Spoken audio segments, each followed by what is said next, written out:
Авны үнэлэх чтон үзлэг тав. Иргэн махамдад 372 төлөвлөж болж байна. Иргэн махамд Ингэрэн камер үзлэг тав.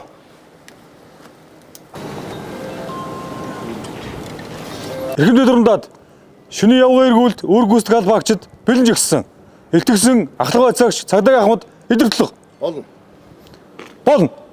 За энэ цагдаагийн байгууллагын хэмжээнд явган эргүүлийн чиглэлийн үүргийг гүйцэтгээд ингээ явж гин явган эргүүлийн үүрэг гүйцэтгэснээр энэ Баянгол дүүргийн цагдаагийн газрын хэмжээнд гудамж талбайд үлдэгдсэн дуудлага мэдээлэл ингээд 2.7%-аар яг эхний 8 сарын байдлаар 2.7% буурсан юм эрг үзүүлэлттэй байгаа.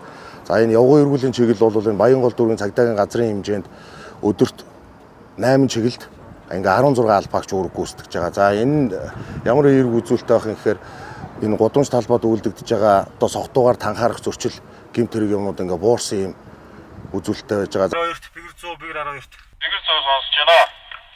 За Баянгол дүүргийн 11 хорооны нутаг дэвсгэрт үйл ажиллагаа явуулж байгаа Ментер клубын гадна хөдрөөрэй. Сонслоо нэвтрүүлэг авлаа.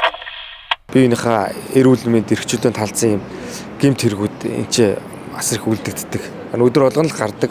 Тэгээд энэ дээр бол бас цагдаагийн албаагчтай цагдаагийн нүдээр одоо тий жирийн албаагчдын нүдээр ямар байдгийг.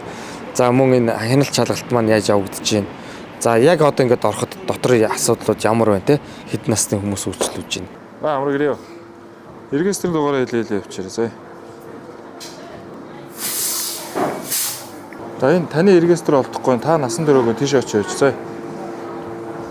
Би уг нараа нэгсэн. Таны мэдээлэл чинь гарч ирэхгүй байна. Энэ залуу насан дөрөвгөө байна. Энэ зөөгчнийхэн мэдээлэл гарч ирэхгүй байна. 18 нас та гэж байгаа боловч хүрээгүй юм шиг. Шууд зөрчлөө материалж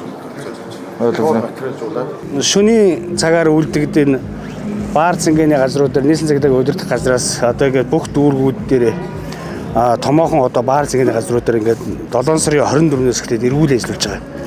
Тийм. Тэгэхээр бүх дүүрэг дээр бол шөнийн цагаар одоо цагдаагийн эргүүд ажиллаж байгаа гэсэн. Тэгэхээр одоо Баянгол дүүргийн хувьд бол одоо энэ хорооллын орчин бол нэлээх одоо баар цэнгэний газар байгаа шүү дээ. Тийм. Тэгэхээр одоо ер нь нөхцөл байдал бас ямар байна? Газар дээр нь бас эргүүлүүд явж ингээд шүн болгон явж шалгаж байгаа.